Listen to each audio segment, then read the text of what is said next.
Hello, everyone, and welcome back to another season of Straight Buckets. We've got Todd here and Brandon out in Connecticut. We're back. And we're excited for this new NBA season. And most of all, we're excited because things got really mixed up in the NBA. That offseason was crazy. That's an understatement. I can't believe most of the moves that happened, especially, I was really impressed with the Thunder because I didn't think that they could take that terrible roster and turn it around like that. And just throw out random pieces, do whatever they can, and they get back Paul George and Carmelo. That was incredible. I don't even know how they did it, and what possessed Indiana to think, hey, Victor Oladipo and Domantas Sabonis. I heard that one rumor I heard was that they just didn't want to trade him within conference at some point because Cleveland was really close to getting him, and they didn't want to trade him within conference to them. Boston was a rumored team. They just kind of wanted to ship him out, and at some point, I guess they were just losing value, at it. I guess and so. I guess they were just like, rather not have him walk. Might as well just get something. But I'm still confused. I feel like they could have got something better from somebody. There's no way that was their best offer. Kevin Love, I'm pretty sure, was on the table. Yes, yeah.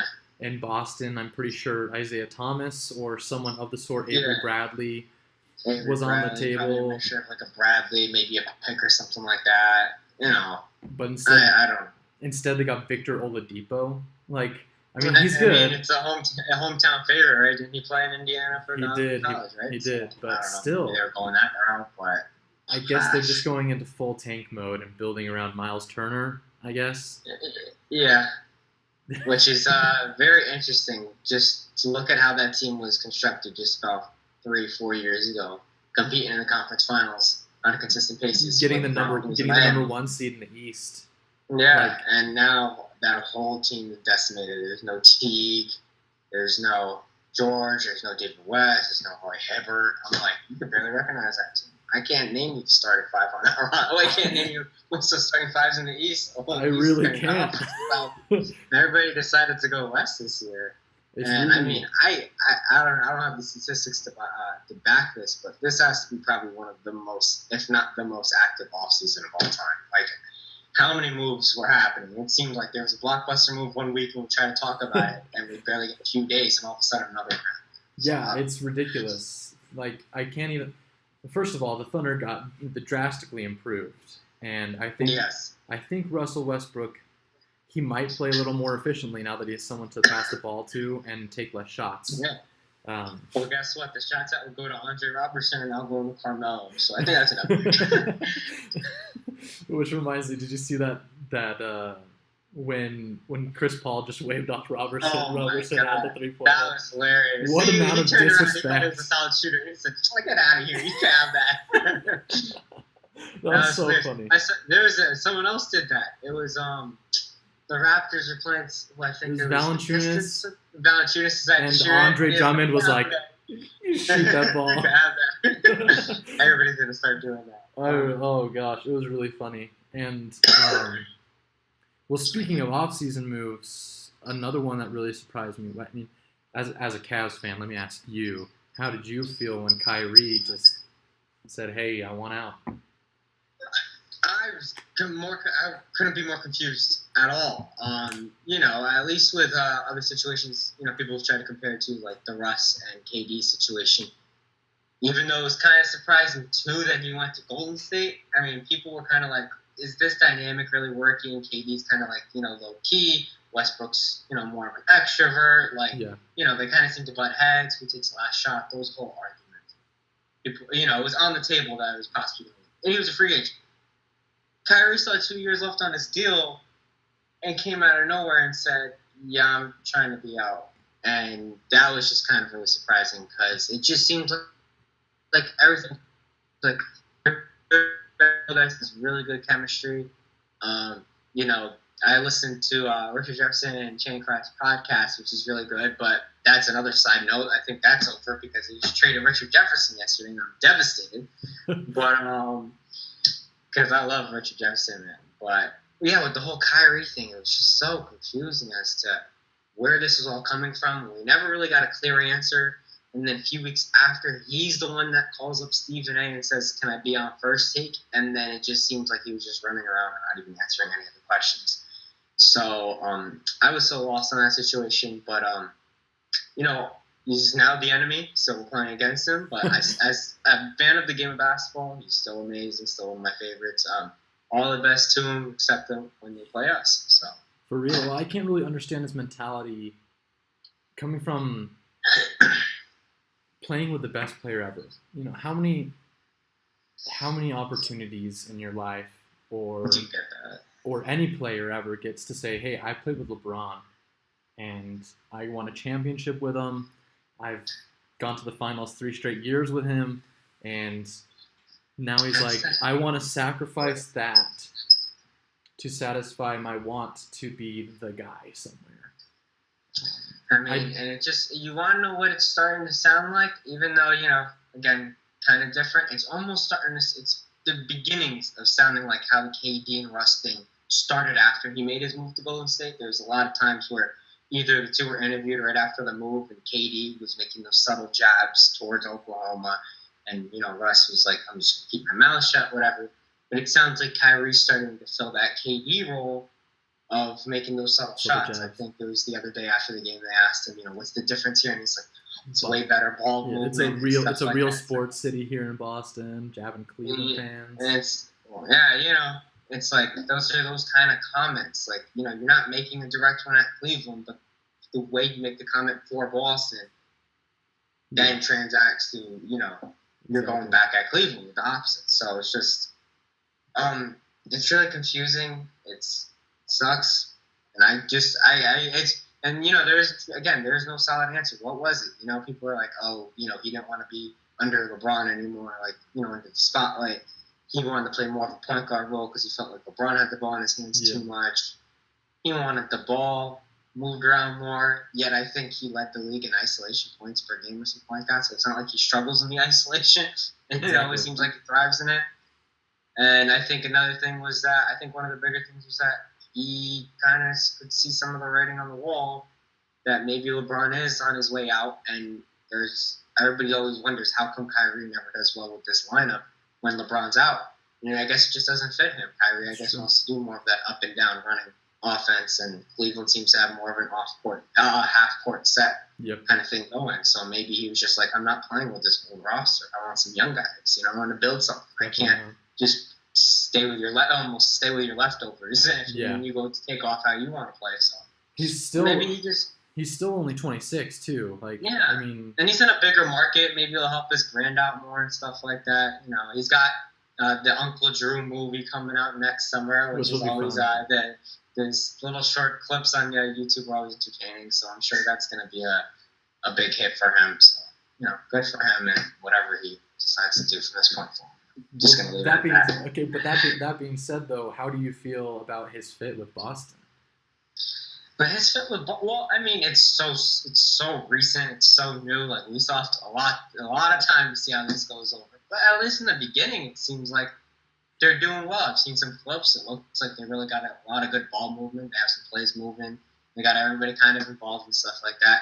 He seems happy. You know, he seems happy in Cleveland, but. You know, as of right now, I think it's a good fit for him. If we're talking about, like, them competing, like, everybody's ready to – Boston's ready to overtake Cleveland, pump the damn brakes, people. Like, it's not happening yet. It's not. I love him. He's very skilled. Gordon Hayward's a solid player himself. They have a lot of youth. But, I mean, there's just – Boston has – they lost a lot of their perimeter defense. They sent Avery Bradley to Detroit. They gave us Jay Crowder. And they have no shot blockers at the rim. So they're going to put up points, but where's the defense? And I know Kyrie too well. You don't play a lot of defense.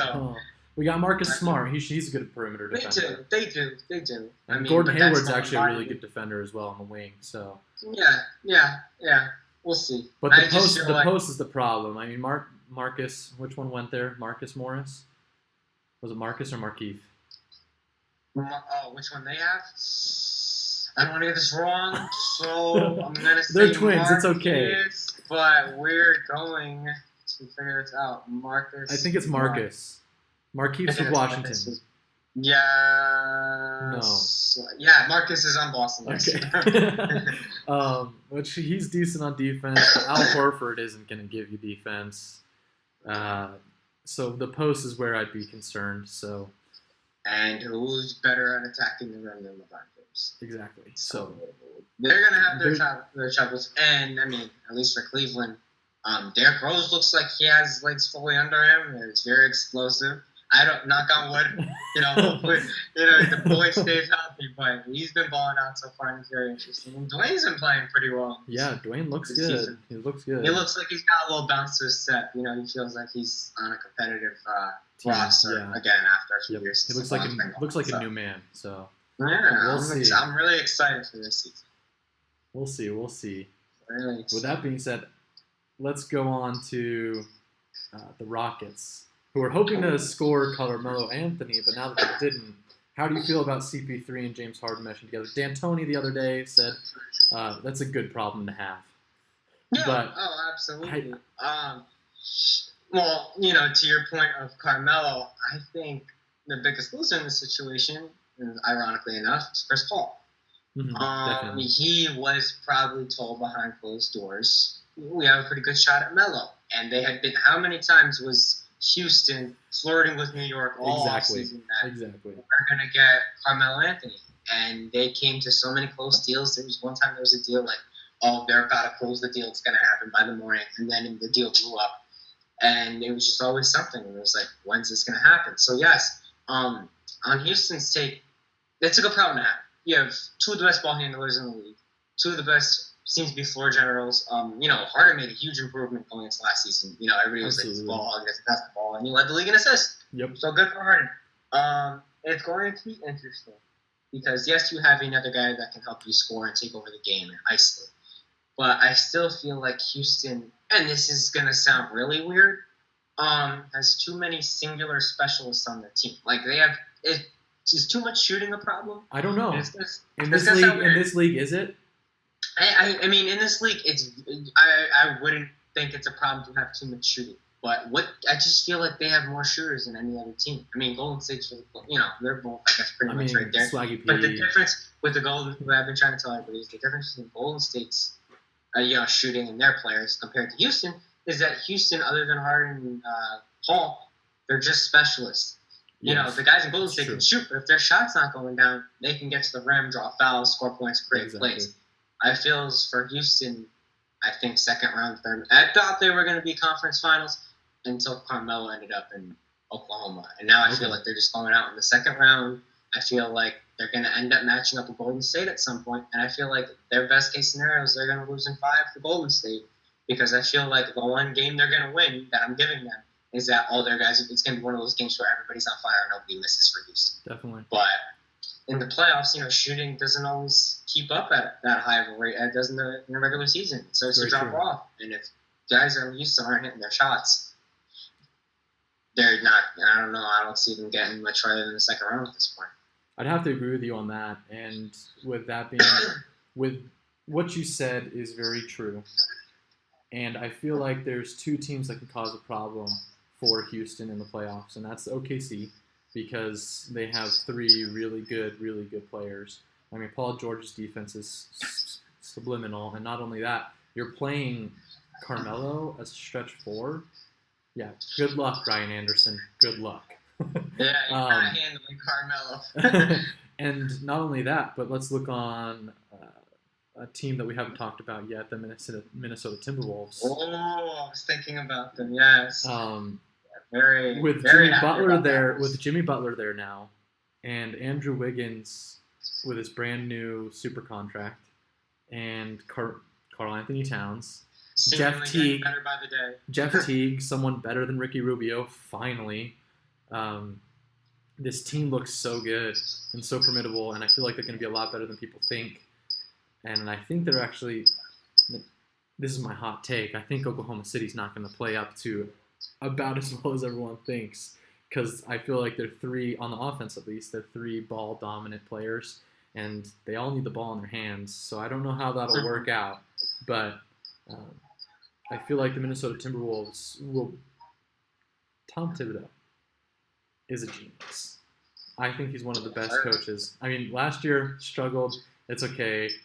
This year, though, young roster, they're still improving. He has his wonder boy, Jimmy Butler, back with him, and I really feel like he will turn that team around, and they will be a top 3, if not 4, team in the West this season. I will preface my comments with this. I have been a advocator of the Timberwolves. I've come up over the last few seasons. I've had a lot of faith in them. I would give them the, some leeway because they were still young. With the roster they have now, no more excuses. No. I don't want to hear anything saying. I agree. Anymore. I get the chemistry. I know it's a tough Western Conference. You have the roster in place. There's no more excuses now. We're not playing the young card. Andrew Wiggins got his big money now. Carl Anthony Towns, I keep hearing it is maybe the best center, one of the best. It's kind of a hard conversation for that to have right now. There's so many talented centers right now. But in a league that's playing a lot of small ball, which is kind of interesting. Yeah. But no more excuses for Minnesota. I don't want to hear anything. They're probably going to have their struggles, but in totality, if they're not in the playoffs, even after this one season of this new revamped roster, I'm already off the Minnesota bandwagon. I don't want to hear anything. You got Tom Thibodeau in place. He has to have those guys playing defense. All I've been hearing over the last few years is that, did Cleveland mess up giving up Wiggins for Love because Love didn't play matchup well with Golden State, and Wiggins could have been a really good perimeter defender for them. But then when you really get into the statistics, Andrew Wiggins was actually one of the worst perimeter defenders in the league last year. Mm-hmm. And he let the most point. One of the guys that let up some of the most points per possession. He let a lot of guys pass him. There was a big issue with that. So he needs to get on his defense. Jimmy Butler's a very solid defender and one of the better two-way players we have in this league. Jeff Teague is most definitely an upgrade from Ricky Rubio. Someone that could damn well shoot the ball better than him. Exactly, yeah. So I was watching Ricky Rubio the other night, and he's got a different look to him as a preseason playing the Lakers. And he wasn't hitting any three. He shot maybe 5 or 6 threes and hit one. I mean, you have your off days, but that's still Ricky Rubio. It's just Ricky Rubio being Ricky Rubio. And they also added Taj Gibson down low, who's no enforcer, but he is a definite upgrade from whoever you probably had before. Exactly. And, at this point, there's no excuses for Minnesota. There really are none. Now, with that being said, I don't know if I'm pushing them all the way to 3 or 4 Todd, but I definitely see them probably around the 5, 6, 7 range. I think they'll be around there. Okay. They have so much more talent now. By the way, speaking of getting players for nothing, Jimmy Butler. Oh, absolutely. I mean, what did they give up? Zach LaVine. Zach LaVine. And what's the guy's name? Mark Cannon? Laurie McCann, Mark Cannon? Yeah, Mark Cannon or something like that. But I thought that was interesting because, I think the guy everybody's really looking at in that deal is Zach LaVine. He's the young guy that averaged, 18 a game last year? Which is pretty – that went under the radar. Yeah, and good. The 2 games that he played, yeah. Yeah, and then, he got injured. He's one of the more – his game is predicated off his explosions, yes. So – and he tore his ACL. Right? Yes. He tore his ACL. So, we have to see how he recovers from that. I know the doctors, the PT and the physical, all that is way more upgraded, but we still have to see how his leg responds and how he does. I think that was the guy they wanted in the deal. Chris Dunn out of Connecticut, who I love, and I still have a lot of hope for. He didn't really get much of a chance last year. He didn't really play up to par, when he had his chances, but maybe Chicago will be a different opportunity for him. A lot of young guys starting to gel together, so we'll see how Chicago does. But Chicago's gonna be a dumpster fire. Let's be honest. Nothing. It was, Chicago's gonna be a dumpster fire. Let's be honest. Yeah, and it's interesting because to get to a different deal that we were talking about, similar to when we were talking about Kyrie and that deal, the big thing that happened was that they got that really high pick, the Nets pick. How valuable at this point is that Nets pick? It's Cleveland's kind of trying to figure out if they're going to keep it, if they're going to trade it, when they should trade it if they do decide to. Because now it looks like a lot more teams in the East might be worse than Brooklyn. How valuable is that pick? Exactly. Yeah, that's very true. Because Chicago looks like they're going to be worse. Because Orlando could be worse. Brooklyn doesn't look bad. They got Hollis Jefferson. They've got Mozgov, but they've D'Angelo Russell. Timothy Mozgov, who's a big guy, whatever, and they just seem to have I can't think right now, but I know their roster has improved. Well, didn't they sign what's his name, Junior from Hardaway Junior? No, it wasn't. Hardaway went to the Knicks. Oh, he went to the Knicks. Sorry, other New York team. Yeah, the Knicks are oh god. Hey, Porzingis, man. I'm not a Knicks fan, not at all. But just for the franchise and for those fans, I feel so sorry. We need to do something to get James Dolan out of there. That has to happen right now. He's the reason. You and Stephen A are on the same boat. It's okay. He's the reason they're shit. He's the reason they will continue to stay shit. They need to get him out of office. I don't care who it is. You can't tell me there's not one billionaire owner or one billionaire out somewhere that wants that Knicks franchise. Somebody buy it off of him because he is single-handedly destroying that franchise, and he's not once trying to make it better at all.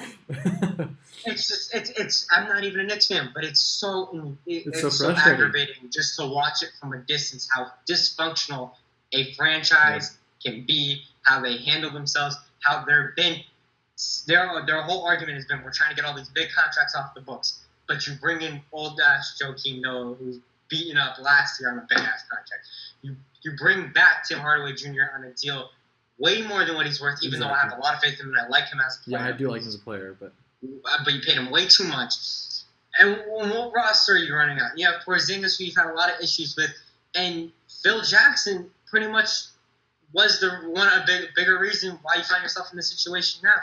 He was not built to be, the position that he's in. What was it? The president of basketball operations, right? He was not fit to be in that position. He single-handedly, him himself, also helped James Dolan destroy this franchise. And the reason they barely got anything back for Carmelo is because Phil Jackson was pretty much shit-talking him and downplaying his value all offseason. So the time they got him out there, what's Carmelo really worth? What were you thinking, Phil Jackson? Because you were still technically getting employed and getting a check from the Knicks. And aren't you supposed to... Sorry, it's got me all worked up. Oh my goodness! Let's talk about a different team. I cannot talk about New York. It's just they're too aggravating to even think about right now. Very true. I can't. And well, then let's stop talking about the dumpster fire in New York and talk about trusting the process. How do you feel about our Philadelphia 76ers? Because let me tell you how I feel about the Philadelphia 76ers. Tell me. I love them. They are fantastic. And let me put it this way. They are all the hype of the Timberwolves for the past 2 seasons built into one season. Past 2 or 3 seasons for the Timberwolves. And they're so good. I'm so excited for them to see this season because I feel like they have so much upside. And I feel like just because they're all young doesn't mean that they can't capitalize on that upside this season. Because if you look at, I don't know if you saw the past couple games with Joel Embiid, his feud with Whiteside yesterday, or how he was like, nobody can freaking guard me, He's he put up massive numbers. I don't remember the exact spread, but he put up like 21 points in 17 minutes. 22 and 7 assists or something like that. That's pretty good. Yeah. And then Ben Simmons. Ben Simmons put up a huge game yesterday in only like 15 minutes of play. And it makes me think, with a weak East, the 76ers could pull off like a 4 seed. I feel like they could even have home court advantage in the first round. Interesting. Well, who do you think would take that 4th seed? I mean, at the top 3, we got Boston, we got Cleveland. Now, I'm gonna rattle off. I'm going Cleveland, Boston. Well, depending how Washington Cleveland decides to pay attention to the offseason, depending on the seeding. But Cleveland, Boston, Washington, Milwaukee. That's the top. Milwaukee. Well, where's Toronto? Milwaukee. Toronto's 5. I don't. Toronto. All right. So Toronto's another team. We'll get to Toronto. Let me touch on Philadelphia. I'm right there with you. Philadelphia is so entertaining. For those watching and listening to this right now, if you're deciding to get NBA League Pass, if you're not thinking about, get your own team, get a few other interesting teams. Not even for the wins, getting wins, but just entertainment alone. Get the Philadelphia 76ers in the pack. Yes. Benjamin's running up and down the court, freestyling it, doing all these no-look passes, looking amazing. Looks like Markelle Fultz. I've heard he's been working on his changing the mechanics on his shot, which I don't know why. Work for him. Yeah, it's kind of weird, but at the end of the day, he's still a pretty solid scorer. Coming out of Washington, so I don't. I still feel like he'll get his points. And back to the guy himself, Joel Embiid, man, he is just so entertaining right now. Is there a more entertaining guy in the league right now? Not right now. I mean, it keeps seeming like it's a toss-up between all these players, but how many times is he in the news for something like a Twitter beef or like something he said in the game? He's absolutely embodying the city of Philadelphia right now. All the fans are behind him. I just feel like so many eyes are going to the screen when he comes on. And that's what owners and GMs want, right? That's what we want as fans to see, right? So, I mean, Philadelphia's going to be so entertaining. I think a pickup that went under the radar for them is J.J. Redick, one of the better shooters in the league, and he's going to create a lot of space for some of these young guys. And also got a lot of these young guys a lot of assists because of how accurate he is from the three-point line. Yep. And I feel like Philadelphia is going to be such an entertaining team. And yeah, I feel like they can easily, well, not easily, but I feel like they can find themselves in the playoff spot. Oh, they'll make, in my opinion, they'll make it easily. I think they can play that well. The reason I cannot say easily is because you have a roster built of guys that have proven they cannot stay healthy. And Joel Embiid is getting all this high praise and possible in the future high contract talks for a guy that's played 31 career games. Yep. Ben Simmons that hasn't played an actual regular season NBA game yet. Markelle Fultz, who were kind of like he's changing his mechanics of his shot, which is a little interesting, especially for a young guy. Like if it's a guy who's been playing throughout the league for a while and he's never really had the 3-point shot and he decides to work with some trainers and work out mechanics, that's one thing. For a guy that young, it's like I just feel like maybe and who scores really well and has a pretty good jump shot. So I don't have the numbers in front of me, but I've heard that his free throw shooting isn't that high for a guy that can score the ball well. So I know at least the mechanics of his shot were more so predicated on his free throw shooting. I think he's going for a more lower release rather than the higher. So we'll see. But Philadelphia is definitely. Here's why I think that they'll be at around the 4, if not 5 spot, is because Milwaukee, in my opinion, are basically on the same. The only difference, they're on the same level almost because they're just as young. They're just on the same level of Philadelphia. Yes, Philadelphia and Milwaukee on basically the same level because they're both still really young. You've got a lot of unproven players on Milwaukee who will get carried by Giannis Antetokounmpo, who we'll talk about him later. But they're basically on the same level, except for the fact that they have one more proven player than the rest of the Philadelphia 76ers, which is Giannis Antetokounmpo. If it weren't for Giannis being where he is at right now, I would say that the 76ers are sort of like the Bucks a couple years ago, if not last year, in the fact that Antetokounmpo really came out and really, showed what he's made of. And this year, that's going to happen with plenty of the players of the 76ers, in my opinion, with Embiid and with Simmons. And the Bucks are also an injury-riddled roster, if you think about it. Jabari Parker, Chris Middleton, who I don't think he didn't have a very healthy season last year, and Jabari was out for half the season anyways. Yeah. So they're on the same level to me. So if they both stay healthy, I feel like, Milwaukee might have the slight edge over them because of Giannis. But other than that, they're basically right there. And then Toronto, I feel like, is aging. I feel like they won't be able to duplicate the same success because I feel like the teams that were below them have gotten better while they've been pretty stagnant, if not getting worse, if you ask me. Toronto has had a really big problem with that. The worst place they say to be in sports is the middle of the pack. And they're in the middle. They're that team that has 2 All-Stars, which is we've seen now that you cannot win in this league anymore with just 2 All-Stars on a team, which wasn't like that a decade ago. And you can see that they haven't really gotten better, and they're not really going to compete with the Bostons or the Clevelands. They're not going to get maybe past the second round. And they haven't really gotten worse. So where do you find yourself as Toronto? Like, they can't really push, you know, and it just seems like they're kind of stuck in the middle of the pack, and that's not really great for them. But to your point with Philadelphia, I still have Milwaukee ahead of them because I feel like Philadelphia is going to come out the gate really slow because they have their whole freaking starting lineup on a minutes restriction, pretty much. Everybody can only play a few minutes or so that's going to hurt themselves with chemistry and getting a flow going. And I feel like it's going to take them a little time. I feel like they're going to start picking. I have a lot of faith in them, but I don't feel like they're going to start really picking it up until mid-season or so. Okay. Three teams that I think that are better than Philly as of right now are Miami, Charlotte, and Detroit. I think Detroit got better with their perimeter defense with Avery Bradley. They're still a solid team. I feel like Andre Drummond, at some point, he has to make that next jump. I completely disagree with you, man. No. Okay. The Pistons, I like Charlotte. No. Pistons are terrible, man. Reggie Jackson's not good. He's not good. People think he's good. He is not. Avery Bradley showed glimpses of scoring last year, but other than his perimeter defense, I mean, he's a 6'3" guard. He's a 6'3" 2 guard.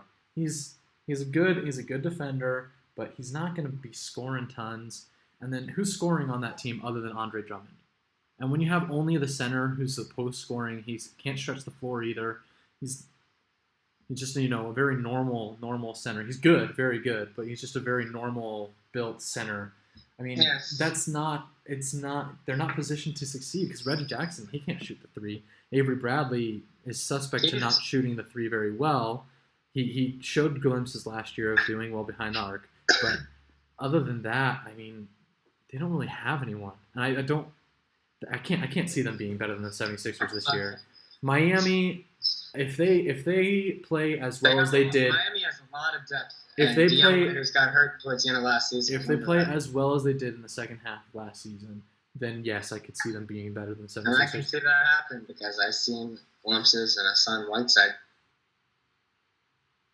You froze up there a little bit.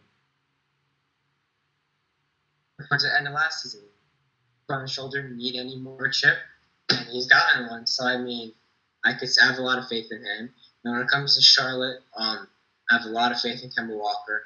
He's a really good player. They have a pretty good amount of depth on their team, but they did.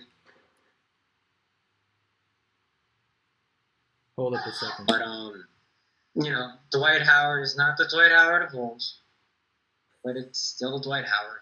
He'll still go 15-10. And he can still do something. So, I think my biggest argument would really just kind of be in terms of against Philadelphia. In that sense, is just that they're still so young and they're still so injury prone. They have proven differently.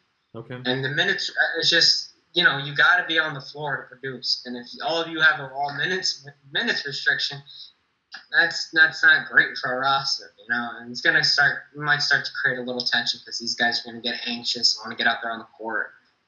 Who knows? They may rush it too fast. It's just a lot of things. I feel like they could be injury prone. They could have injuries happen. I mean, that happens to everyone. I mean, yeah. Like Steph Curry's been injured. He's been injury prone, quote unquote, for the first beginning part of his career with his ankles, right. And now look at those ankles, man. They're stronger than ever. And, absolutely. It's those new Curry shoes, man. Yeah, it's all about them Curry threes, man. But other than that, I feel like they'll get past it. I feel like this is the year where they shake off that injury-prone label and that they really show what they're made of. And Joel Embiid, if he stays healthy, I feel like here down a couple years down the road, just because of how entertaining he is and how good he is, he could be an MVP. I feel like a couple years, 3, maybe 5 down the road, he's definitely in the discussion. His talent level, a guy that big with the ability to shoot the 3-point ball, he can handle the ball too, surprisingly, really well. So and then this is not the kid I remember coming out of college. So. And he's 7 foot tall, and he's got a 7 foot tall point guard passing the ball to him as well.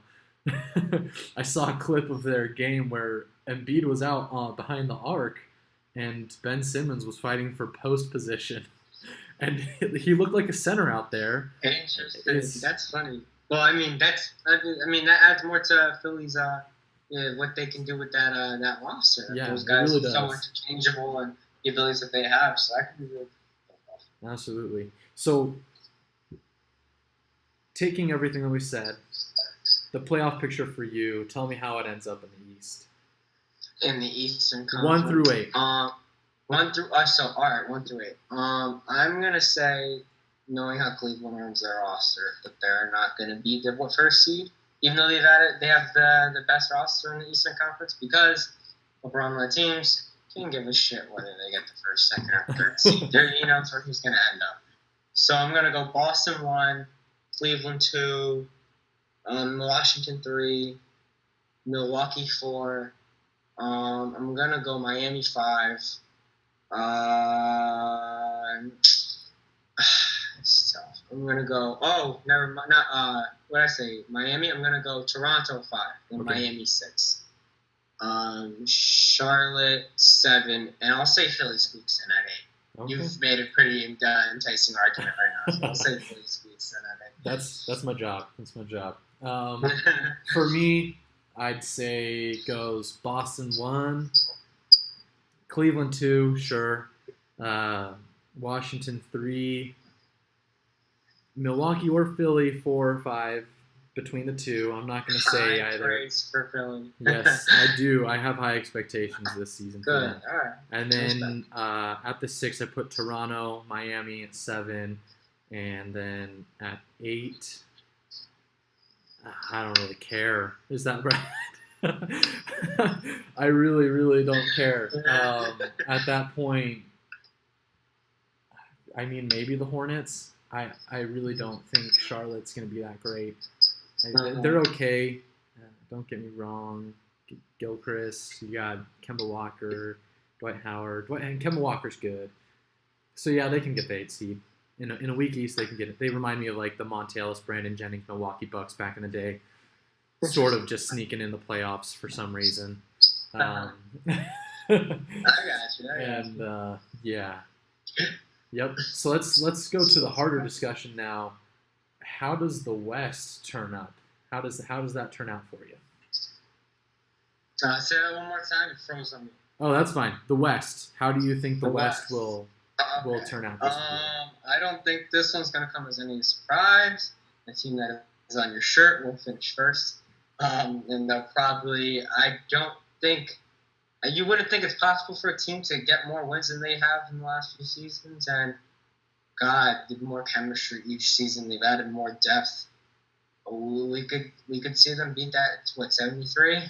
I wouldn't be surprised if they really did it. That roster, I'm telling you, I would not be surprised if they got that 73, if they beat the 73. Not. Anyways, but Golden State won. I would be. I'll go Oklahoma 2. Ooh, okay. I'll go Houston 3. San Antonio 4. Minnesota 5. Los Angeles 6. The Clippers. The Clippers, not the Lakers. Let's make that very damn clear. I like the Lakers. I like what they're doing. The Clippers. What am I at? 6? I'll do. Did I say Minnesota? Yes, 5. Yeah. I'm gonna go at. Sheesh, this is an interesting Western Conference, and I like what Denver's done, man. I'm gonna go Portland 7. And I'm gonna say it's gonna be, and I might sound wild for this for some people, but I'm gonna go. It's gonna either be Denver or Dallas at the Heat. Okay. I'm very high praise for what a pick that Dallas made in this previous draft, which we'll get to. I feel like y'all will probably say Denver because I don't want to sound biased, but I feel like Dallas has a good chance there. Okay. For me, I mean. Got the Dubs at 1. That's easy. Then it gets hard.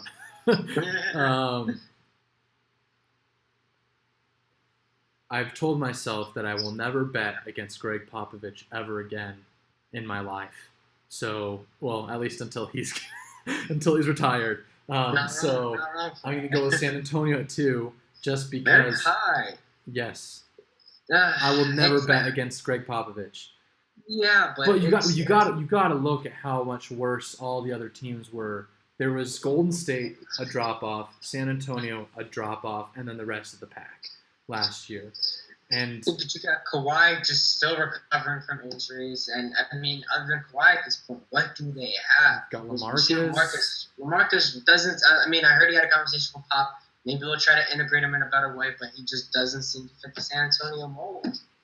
But they still did that much better than everyone else last year. Yeah.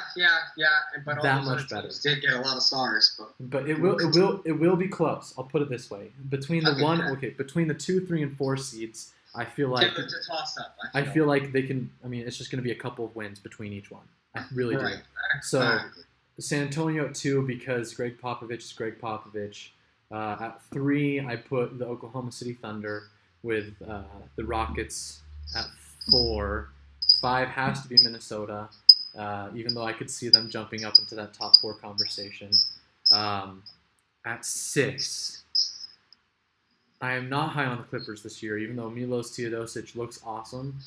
They have a lot of depth, Todd. They've got depth. Moving around more than but I am not convinced that they are better than the Denver Nuggets, because I feel like the Denver Nuggets got that much better with Paul Millsap. They have Jokic, the Joker, who will be that much better this season. So I'm going to go with them at number 6. At 7, I'm going to go with I'll go with the Clippers. I'm not high on the Clippers this year. I don't think they'll be as good as people think. I mean, Gallinari hasn't had a healthy season in I don't know how long. And then their point guard situation, what do you play? Austin Rivers? Do you have Teodosic? I mean, Patrick Beverly? I don't know. They'll have Lou Williams handling the ball some. I feel like they can make. They're deep. They're deep in the point guard, but I feel like, I mean, really, whoever you choose is going to be okay. Not that great, but they're going to be good. So I feel like they can sneak in at the 7, and I feel like Portland's going to round out the West because I won't ever bet against Damian Lillard either. And plus, if Nurkic can stay healthy, that could be a dark horse for most improved player, in my opinion.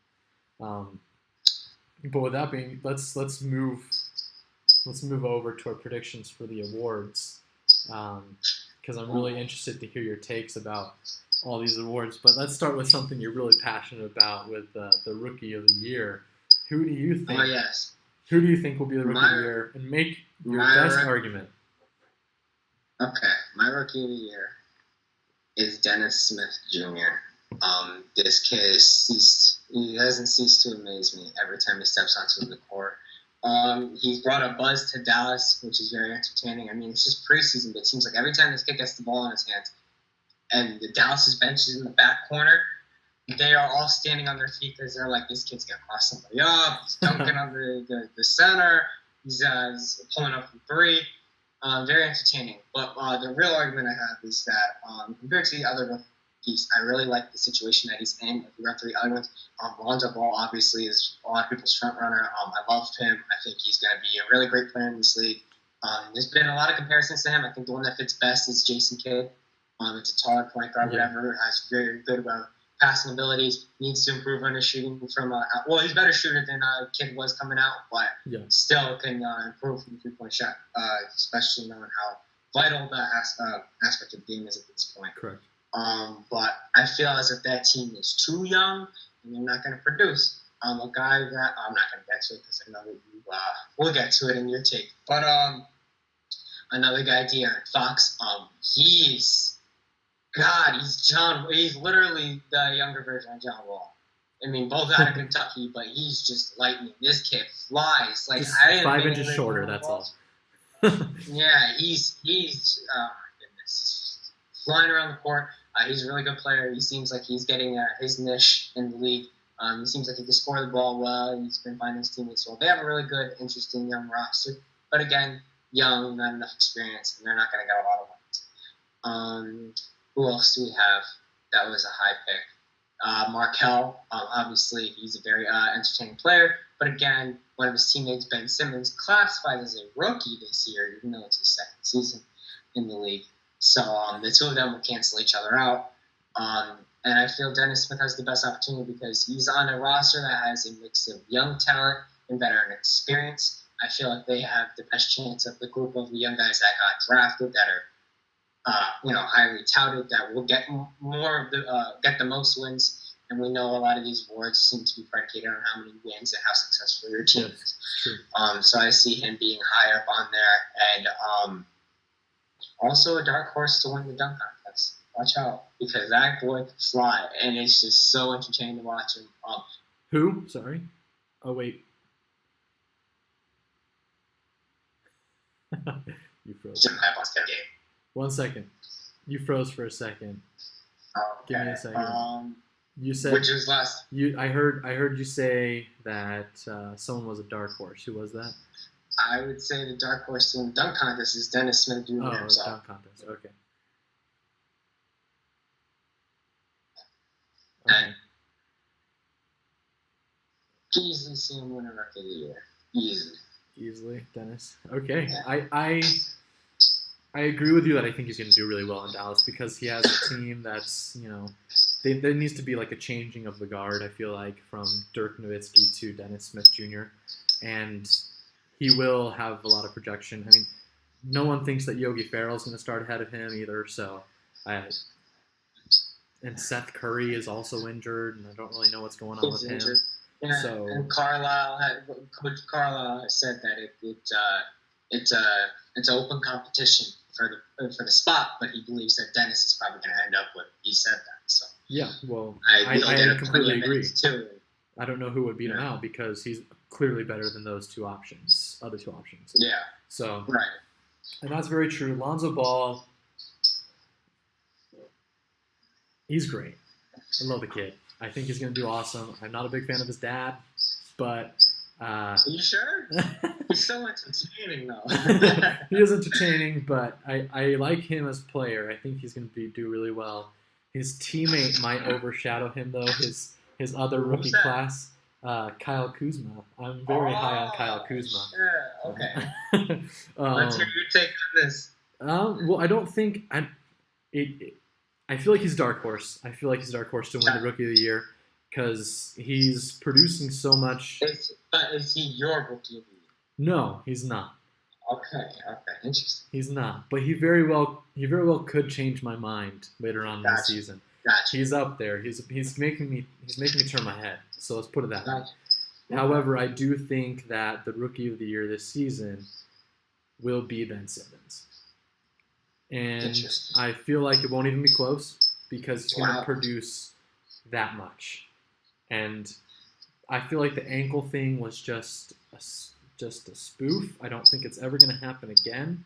It was a fluke, and I don't see him getting injured again. A whole season, though, Ty. A whole season? Yeah, but was he really injured? I mean, the 76ers were probably just like, well, let's let Cleveland just keep playing. Let's let them, keep going. Let's let them do their thing. We'll do our thing. We'll be just fine here in 5 years. We'll be atop the East. It's great. So really, I mean, they just don't want to rush anything because they don't need to. If you really think about it, they don't need to. And I feel like that's the time for them to start working towards that, taking over the league, trusting the process, is this year.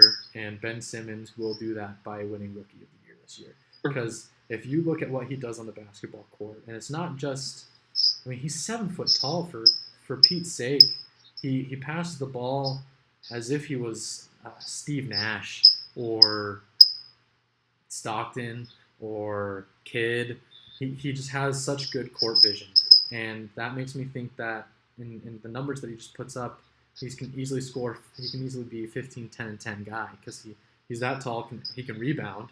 He moves around the court like he's De'Aaron Fox, as if he was that quick, and he just can post guys up. No one stands a chance if they try to guard him. He's really, really strong as well. He's beefed up. He's a lot bigger and stronger than he was last year or even in college. And I feel like he's just too skilled to not be the Rookie of the Year this year. Even though technically it's his second season, but he never played a game, so really it's his first. But Ben Simmons is my rookie of the year. But watch out, Kyle Kuzma's on his tail right now. Kuzma. I like Kuzma. I think he's really talented. I guess he's surprising a lot of people, but people are saying this is what Ingram was supposed to be producing because he's done well in the summer league and so far in the preseason. I think he's what was he averaging 20 plus a game in the preseason, so it'd be very good for him. I just feel that this is, like other awards, deals with popularity, how people like you, stuff like that. And he's dealing with one of the most popular rookies of all time on his same team. That's very true. So I feel like that's going to be tough on him. Very well could be. I feel like they're gonna cancel each other out in that aspect. Okay. But yeah, take it to the bank. Let's take it to the bank. Ben Simmons will be the rookie of the year. Trust me. Okay. You froze on me. Say it again. What was that? You froze on me for a second. Yeah. I was just saying, take it to the bank that Ben Simmons will be the rookie of the year this year. Oh, okay. Interesting. I'll hold you to it. It will happen unless Kyle Kuzma, pulls off the unbelievable. It'll be Ben Simmons. Now moving along, let's talk about most improved player. Who do you think is poised to make the biggest jump from last season to this season? Wow, that's tough. Player I think probably improved the most. Man, that is tough. That is really tough. I can't even think of one right now. This is I haven't given that award that much thought up to this point. Okay. It just seems like, I don't know. I feel like the East is so weak. I guess it could produce an opportunity for a player. Maybe an Hassan Whiteside, possibly. He's very skilled, and I know he's going to get better. I know it could produce an opportunity there. I just feel like it would be hard for that award to come out of the West due to there just being such an overload of star power. I feel like any young guy that has the opportunity to prove that much is really even going to get the ball or the minutes to do so in the Western Conference. So, I can't really pinpoint a player, but I would say maybe it likely come out of the East from somebody. Okay. I think that, to be quite honest, it's going to be Giannis Antetokounmpo. Again? Wait, didn't he just win it? Or he won it before, right? Or no, am I wrong? I think Jokic won it last year. Okay. I better look that up. I'm going to look that up. I could be completely wrong, but I could have swore Giannis has... Let's look it up. Please. Oh, it was Giannis last year. Okay. Man, that's my bad. You have an argument right there. It could be a Jokic. It could be Jokic, honestly. Between the two is what I was thinking. Antetokounmpo, honestly, could win it again. But if he does win, if he does improve off of last year, he very well could be our MVP, which honestly might happen. However, with that being said, there is voter fatigue. So since he did win it last year, I would choose someone different, and that's Nikola Jokic, because if you look at what he did last year, he only showed flashes of what he could really do because he didn't really play the full season either. But honestly, it could be Jokic or even could be Joel Embiid as well. For a guy that only played 31 games? Yeah, it's easy. It's happened a lot. It's happened a lot where players have had an injury-riddled season the year before and then come back, had a healthy season, and produced like they should have when they were injury-riddled. I can see it. So I feel like those are dark horses to become like the next star, to take their game to the next level. Antetokounmpo, Jokic, Embiid. I feel like the Giannis one is interesting. Yes, he is. He has just won, and I know voter fatigue could play a role. But if that guy gets any remnants of a three-point shot in his arsenal, it is over. It is over. That's so true. That guy is so can anybody match up with him? He plays out there on the perimeter like a guard, and no guard is big enough to even get close to trying to guard him. Maybe Kevin Durant, but he's way stronger than him. It just seems like anytime he passes half court on the fast break, he takes one dribble, and it's not considered a travel. That's terrifying. Yeah.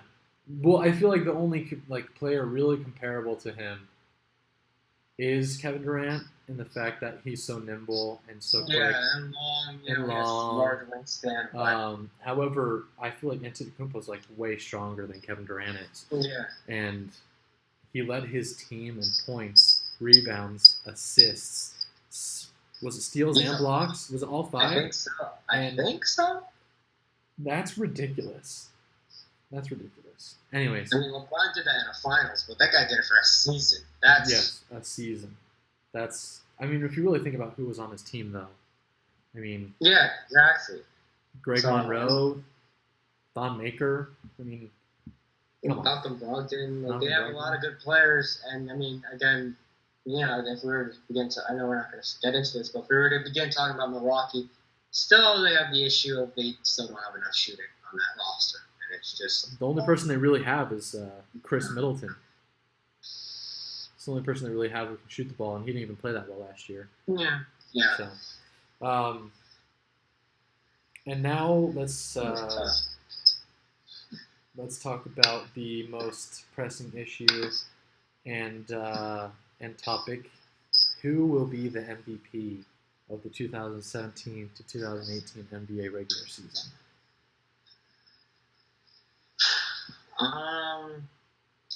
Tough. So Steph and KD, even though KD was very high up on there before he started to get injured, I believe both of them cancel each other out because they both just going to have incredible seasons. I think Steve Kerr came out yesterday and said this is the best I've ever seen Steph. Yeah. That's terrifying. That is absolutely terrifying. And he's getting better. And KD is KD. I don't think I need to make an argument for him at all. He makes the argument himself. But I think the two of them cancel each other out. As much as I love Russell, I mean, he's got 2 other guys now. It's not happening for you. I know a lot of people are going on the Kawhi route. I can see it because the argument I was trying to make to you earlier about why I don't think San Antonio should be second, even though I do feel like it's going to be really close up there in the top of the West. But who else do they have, Todd? I mean, yes, there's Kawhi, and then when they end up finishing second in the West, Kawhi will be the MVP. Well, if they do finish second in the West, I will go with Kawhi.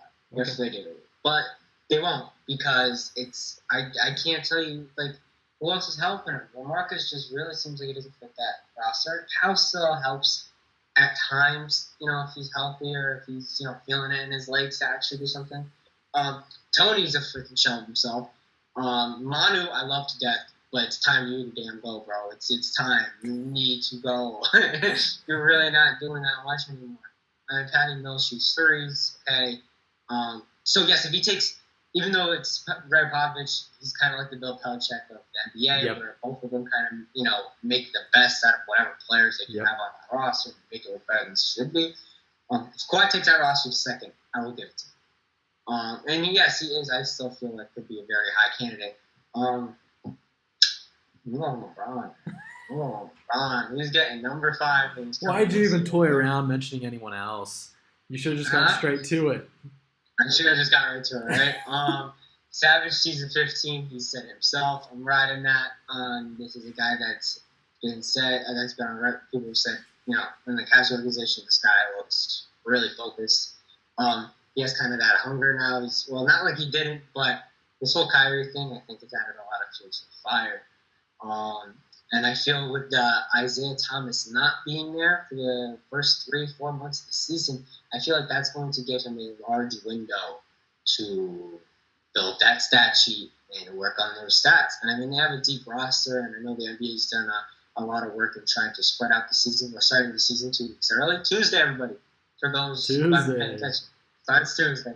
But we're starting 2 weeks earlier to try to limit the amount of back-to-backs. So hopefully, and that's the whole argument about the rest issues and everything like that. But hopefully he doesn't rest that much. And if he doesn't, he plays those minutes like he should, I don't see why he can't. I feel like number 5 is coming. Number 5 is coming. I disagree. I feel like the writers have given up basically on voting LeBron another MVP. Unless, I don't know, like, here's the thing about LeBron. He can't do anything that he hasn't already done. Oh, absolutely. You're right. Yeah. So I feel like MVP is is basically a more glorified most improved player of the year. Because if you think about it, it's someone who takes the league by surprise by outperforming what they really thought they were going to play that season. Or best story of the year. It seems like we're playing storybook now. Yeah, that's true. So I feel like one of two things will happen. Either Kawhi will get second in the West and win MVP, or I don't know if you remember when Kobe Bryant was issuing challenges to pro athletes, but Kobe Bryant, Black Mamba himself, issued a challenge to somebody whose name I cannot pronounce ever, and his name is Giannis Antetokounmpo.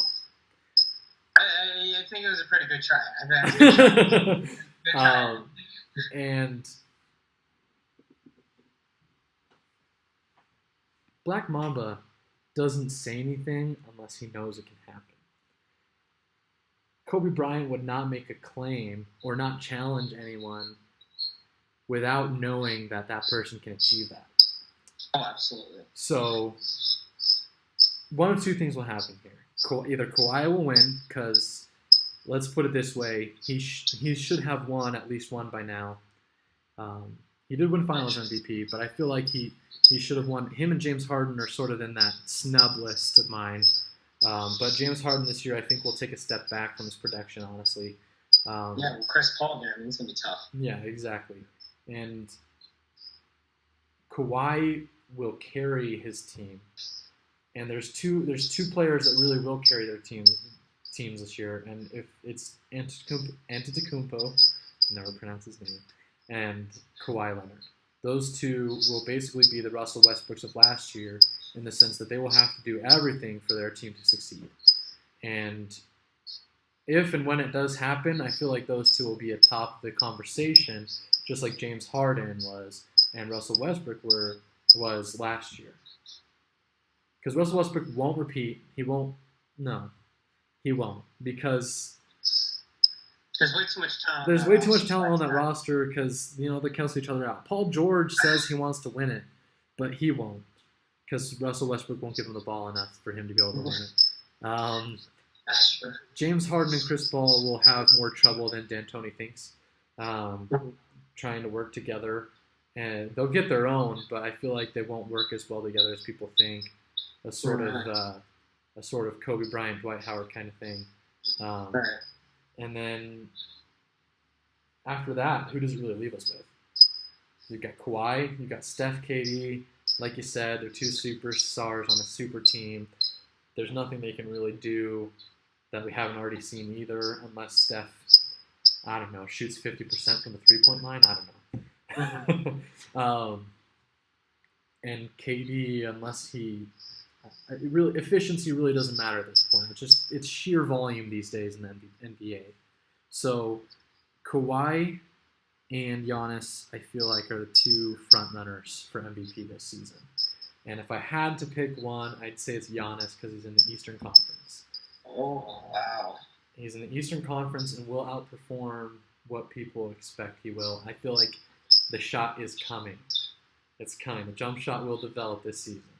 So, hey, if the jump shot, if anything decent, I got you. I can see it possibly happen. With Giannis, though, I mean, I can't make this argument anymore because I was going to say, if he's like 4 or 5, it might be tough. But didn't Russ finish 6th last year? Like the Thunder finished 6th in the West. So, I mean, that's not an argument I can make right now. But it's just. Yes, with the roster they have, I feel like if he does put them pretty high, it would show a lot. But that jump shot might still be broken. So I don't know yet.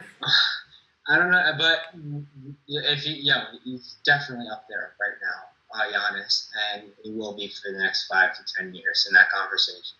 Definitely. And we'll see where this takes us. But I definitely think we have a lot to talk about this with how the offseason panned out. This makes it for a very much more interesting season than we did have going into last. Because last seems almost destined. Now it almost seems like, we may end up with another Warriors-Cleveland, but there's a lot more storylines and there's a lot more that could change it up. Who knows? Exactly. So that being said, your finals prediction, Go for it. That's who I just said. I mean, who is? How do you? I don't like. You can spend summers, spend years. You cannot guard this Golden State roster, and it's funny because when I watch it, I mean, as crazy and as and as in depth as it seems, they run a very simple offense. They really do. You run a pin down on one side. If that guy doesn't get open, they do a pin down on the weak side. And then guys are just consistently moving. And it's the fact that teams try to fight over picks, and then there's, a dump-off pass and guys wide open, or if you try to switch. There's 4 guys in your starting lineup that you cannot guard if it's not. It doesn't matter. You guys can't really guard. It doesn't matter who you have matched up against them. So Golden State is going to blow through everybody like they usually do, and I feel like, okay, maybe we may have a little more competition in the West. Maybe.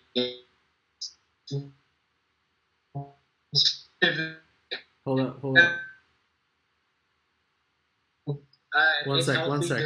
I didn't hear you froze a little bit. You have to repeat all that. Oh wait, everything or just? Just the part where you were talking about how there might be trouble for Golden State in the West. Oh! This what I said was the most trouble they might hit in the Western Conference is probably lose 2, maybe 3 games max. Yeah. That's just how talented. That's just how lethal and the amount of talent they added. They added Nick Young, and who's the other guy? Omri Caspi. Yes, and for for the diehard NBA fans out there, this is not any big stat or whatever, but 2-3 seasons ago, there was a game when the Warriors were playing the Kings, and Steph and Omri Caspi were having pretty much like a 3-point shootout before towards the end of the second quarter. It was like shot after shot after shot after shot after shot. It was like one of the coolest sequences. For those who haven't seen it, go look it up on YouTube. It's super fun to watch. But they've added a lot of depth themselves. So yeah, they're gonna pretty much close the Western Conference. And then in the East, we're still having the same conversation. Yes, it's changed up a little bit, but a lot of talent's moved out East. I think too many people are giving Boston way too much high praise, even though I do am interested. I am interested in their roster. I'm interested in their roster. What they can do. Kyrie's a bad boy. Gordon Hayward's a very solid player. It's kind of an interesting conversation with Gordon because a lot of people are like, he gets too hyped up and he's not the player that he really is. But then too many people end up saying that, and then it's okay, he's not getting enough praise. Yes. So it's kind of like on that line. It's really confusing. But Boston has there, but like I said earlier, I don't think they have enough posts. I don't think they have a shot blocker, and LeBron's going to take advantage of that for sure. It's not just LeBron on this team anymore. I mean, Derrick Rose still gets to run people. That happens. He doesn't dunk over people, but he's still finishing. If anybody's watching the preseason, he's looking explosive, and it's going to be fun. Dwayne Wade, again, like I said, has a bounce step. He's going to get to him. Now that I didn't get to say this earlier, but dark horse for all this, not even dark horse, but like one of the more under the radar moves that Cleveland made throughout the whole offseason. Every time I listen to Sports Center, anything sports media related, never heard his name, and I just didn't get it. Jeff Green. He is a beautiful pickup for this Cleveland roster. He is a 6'9" small forward that played power forward, very athletic, young, and that will do them a lot of help when they end up matching up against Golden State because you need to be able to match up with them. It will help when they do switches and rotations. It's another body to throw at during it. You're not stopping him. You can do whatever you can to try to slow him down a little bit. But I feel like Jeff Green is a beautiful pickup for them, and nobody talked about it. And I feel like he's going to help this team immensely. So I love Jeff Green. More people need to talk about that because that guy's got a lot of game left. And I feel like LeBron's going to help him out immensely to play the same position. Young guy, very athletic still. LeBron can teach him a lot. Got his mind right, for what he's been last few seasons.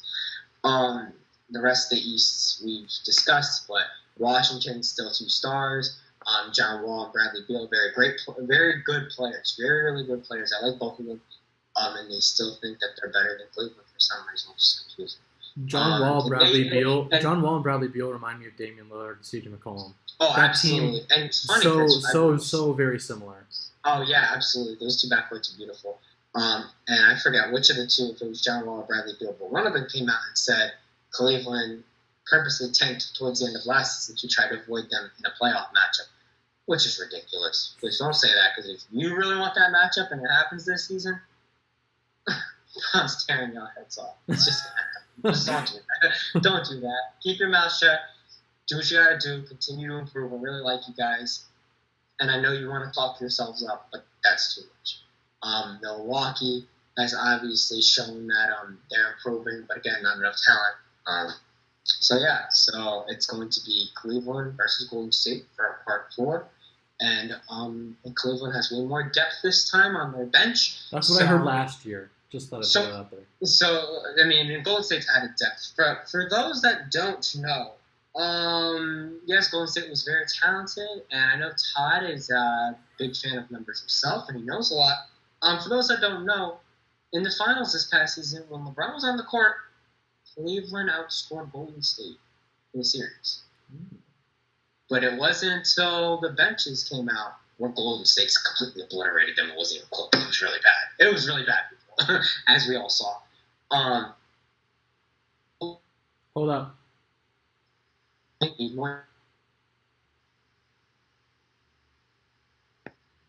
Still frozen? Yeah, you're still... Okay, go for it. Sorry for the technical difficulties. What you hear? You started saying you started your argument after the fact that LeBron was when the bench outscored the bench. The benches obviously proved to be a big part of it. Cleveland needed to add depth to their bench. So let's look at the transactions. Who did we lose? Kyrie Irving. Who did we add? Jeff Green, who I love, the fact that we added Isaiah Thomas, who will be healthy at some point. And if he's resembles anything that he did last season, watch out. Because that guy's looking for the money shots. Remember what he said? And we got Derrick Rose, we got D-Wade, Jose Calderon, who's solid, backup point guard. We have players on this roster right now, so watch out, Golden State. We coming. Okay. So your prediction is? Oh, for a final prediction, we're going to Game 7. It's going to be in Golden State, and we'll see. I mean, if it gets to a Game 7, I'm not ever going against the best player in the world. And yes, Todd, I'm sorry. As great as KD played in his final series, LeBron was still the best player in that series, and I was still choosing the best player. So I'm sorry if we end up losing at home in Game 7 again. That's if it gets to a Game 7. If not, it'll probably be this 6, maybe 5 again, depending how old our guys look by the end of the season. Because we do have an older roster of depth. Okay. So we'll see. Okay. I respect your opinion, but it's very wrong. Well, just the result. The result is very wrong. Put it that way. Gotcha. 4P, sure, yeah. Cavs, Warriors. It'll be a historic rivalry by the time it's all done. Don't get me wrong, I like the moves. I like Derrick Rose, the way he's looking right now. D-Wade looks revitalized next to his banana boat partner. And Jeff Green looks explosive, athletic. If Isaiah Thomas can be half the player what he was last year, that'll help a lot. The only problem is the Warriors can have 2 stars on the floor at a time and still have 2 stars on the bench waiting. Very true. And the offseason moves, I don't know if you took note of the Golden State Warriors offseason moves about who we lost and who we added. We lost 2 players. Ian Clark. Who I think is understated, but very solid. Oh, no, player. I love Ian Clark. Don't get me started on Ian Clark. I love him. But who do we add in his place? Swaggy P himself. Who, by the way, apparently is going to be taking the last shots. I'm like, oh, sorry, I didn't see you guys open over there. And then they lost James Michael McAdoo. Did anyone know who he was? No, that's fine. He didn't play. He played in garbage time only. And so, who'd we add? Omri Caspi. We retained JaVale McGee, which I didn't think was going to happen. We retained Andre Iguodala, which I didn't think was going to happen. and Sean Livingston, who have proved to make up probably the best bench in the NBA. And it's not about the names when it comes to the bench. It's about how they perform together. And until Cleveland's bench performs together, because I mean, last year you guys had Darren Williams, who everyone thought was going to work great. You had Kyle Korver, who you still have, who didn't shoot. Korver, he didn't shoot well when it came to finals time as well, but still, I think of the moves we made last season, I think he saw pretty good. Okay, Korver. All I'm saying is that the bench didn't play well together last year for Cleveland. They were supposed to be good. They were supposed to be deeper than the Warriors. They were not. And that's because you got to look at the intangibles of what goes on, because the things you just can't see, the things that you just can't, you can't put numbers on it, you can't label it. It just isn't. It's there, but it isn't. And that's the chemistry and the fact that this team has gone through everything together, losing 3-1. Got to think about what that does to a team. If there's two things that can happen. You can either come back, you can come together and come back from that, or you can just fall apart. And the Warriors showed resiliency, and the GM, Bob Myers, the best GM in the league, showed that, hey, you know what? I'll take this team to a next level. KD, come on over. It takes a very special organization to be able to make those things happen, and the Warriors are special. Very special. There's never been a team like this, if you ask me, that's worked this well together with that high caliber of talent. And with that being said, the Cavs will put up a fight. I feel like they lose something though. I feel like Kyrie was deadly for them in the finals. He played very, very well. I don't know if Isaiah Thomas can play as well as he did in the finals. It's a man that averaged almost 30 last year, Todd. Almost 30 with it. And I'm talking about chips on shoulders. Isaiah Thomas. Yes, he has a chip, but against who, though? Against who? What do you mean? Against the Celtics. He doesn't have anything to prove, if you ask me.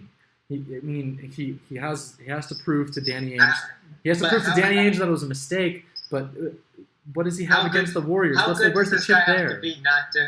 How good does this guy have to be to not get moved? I mean, it's bigger than just. Okay, I understand. If you can, like I've heard the argument, you can get Kyrie, you get Kyrie. And I know what they did, whatever, they made certain moves, whatever. People were like, oh no, they might have given up too much of the Brooklyn pick. If you really know about the Celtics, they have a shitload of picks in the next few years. That Brooklyn pick don't mean shit to them. It really does not. That's why they ended up giving it up in trade. They have a lot of first-round picks in 5 years, people. They have a lot. It's not even close. But we all know how the city of Boston is, how Kyrie's recently alluded to. And we know that what IT has done since the Big Three in Boston, he revitalized that city. He brought life to them. It was not just they were in the playoffs for a few years, even post Big Three. It wasn't until IT came there that brought them that life. And he gave them that guy to root for. We know how Boston stories go in terms of sports, and he revolutionized Boston. He was Boston, and everything that the guy went through. I understand it's a business. But Danny Ainge, I mean, and it's like, I get, like, you don't do that, you get Kyrie. If you really know the bigger story at hand, they were not going to pay a 5'9" point guard as their best player on their team over $200+ million. That was the biggest, that's what it came down to. They didn't want that. They wanted a younger guy. They got a healthier guy. They got a guy at 25. That's Kyrie. Good for them. But IT has a lot to prove. He will be playing on a team where he's not getting triple teamed all the time. He will be playing with the best player. He will be single covered. And he's gonna wreak freaking havoc. It's gonna be a lot of fun. So. That's assuming that this hip injury doesn't change him. Very true. That is very true. If he has, that's the biggest contingency. That he come back healthy. And supposedly this injury is a little worse than we all thought it was going to be. More news comes out every day. Like, I shouldn't have. He said the other day, I should have probably stopped playing in the first round. I shouldn't have kept going. And he did. And that made the hip injury worse. and he ended up choosing not to get surgery, which, every time they bring that up, they never really get in depth with it. If he had gotten surgery, would this all be cleared up? Like, did he, this, I don't really know. He chose not to. And we'll see, but supposedly he's working really good with the Cleveland training staff. The Cleveland Clinic is I think it's one of, or if not, I don't know how they grade it, but the best clinic there is in America. I don't know. I don't know the exact numbers. Whatever. And supposedly they got him on the right track, so I'm excited for IT come January. So, still though, they won't beat the Warriors. And it's not because I'm a homer, it's just because the Warriors are that good. And You're right. Yeah. And honestly, I feel like it would be more of a series if KD wasn't on the team anymore. Like, if he never went to Golden State, then obviously it would be a lot more interesting to see how things play out. But interesting, man. I'm have to see if y'all keep up with us. But KD just puts him over the top, man. It was very evident last season, very evident, and it will be more so this year with a year under the belt, a championship under their belt. And quick question for you. Yeah. Yes, the series was 4-1. They won it. Sorry, you froze. Golden State? Oh, sorry. I'm saying for last year, even though they won in 5, whatever, and I know they still won in convincing fashion in the games they did. But does the narrative get changed at all if in Game 3, towards the end of the game, Korver knocks down the corner 3 and KD never hits that 3, and Cleveland goes on to win Game 3, and then they go ballistic in Game 4 with their 3-point shooting, and they go back to Game 6, and they go back to Golden State for Game 5, tied at 2. Does that change the narrative of how everybody's saying Golden State is completely blown off Cleveland off the floor and it wasn't even close? But here's the thing, though. We can say a whole bunch of what ifs. That's right. But I mean, in my opinion, it's not. It's fun to entertain the intrigue of what ifs. Kyle Korver should have made a lot of threes that he missed. Harrison Barnes in 2016, when they lost, should have made a lot of threes as well. He missed, right? And absolutely. Unfortunately, I, as a Warriors fan, didn't want to live in the what ifs, but had to face the harsh reality of losing 3-1, which I'm sure was a lot worse for the actual players themselves. I can't even imagine how that was for them. It must have been very devastating, because I know it was for me as a fan, and to be the people on the court who gave that up. That's tough. But if Korver makes that 3 and then Kevin Durant doesn't make the 3 to ice the game, it's a big what if, because Kevin Durant, this comes from him directly, been practicing that shot my whole life. So when it comes down to it, they won that game. Yeah. If it might have, the narrative might have been different, but it wasn't. I feel like if Isaiah Thomas plays as well as he does and the bench plays as well as they should, I feel like it'll be a lot more interesting of a final series this year. And I feel like the Warriors' road to the playoffs will be a lot tougher. I mean, everyone keeps on saying, but they're still the Warriors and they'll plow through. I don't think that's the case this year. I really don't think. I think they're going to lose more than just one game the entire playoffs. I think they're going to lose at least 3 games along the way, at least 1 game per series. I mean, maybe not against the 8th seed, but maybe 1 or 2 games against the other two teams that they'll face on the way to the Cavs. And then they'll lose a couple against the Cavs as well, but I see the Warriors winning 6 in Cleveland.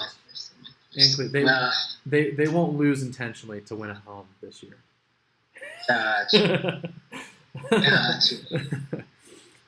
But either way, we are set up to have an amazing NBA season this year with a lot of straight buckets to be had for this upcoming season.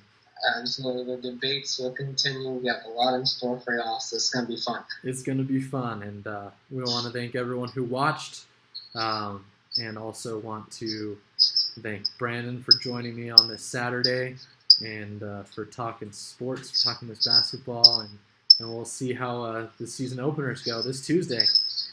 Cleveland and the Your Warriors. picks for the 2 games. We have 2 games? Knicks and the Celtics, I believe. No, Knicks and It's Celtics Cavs. Knicks, Celtics, Cavs, Knicks, Thunder. What do you got? Celtics Cavs. No, it's Warriors Rockets. Don't the Knicks and that's just their first game. Never mind. Yeah, that's just the Wednesday. Okay. But on Tuesday, opening night, it's Warriors Rockets, Celtics Cavs. I don't know.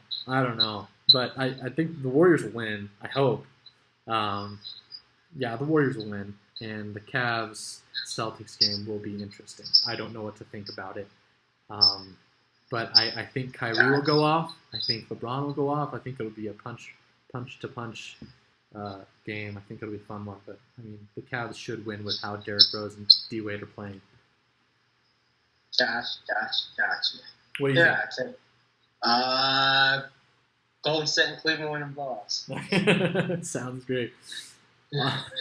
All right, everyone. Thanks for joining us this week on Straight Buckets. Be sure to come back again and listen to us next Saturday. And like us on Facebook. Follow us on Twitter. We'll be starting an Instagram pretty soon here. And be sure to follow both Brandon and I on Twitter as well. We'll be sure to keep you guys engaged during the week until we have our next show. Peace, everyone. You froze on me, Todd. I was just saying goodbye to everyone. All right. Well, everybody take it easy. All right. Have a good week. Have a good week.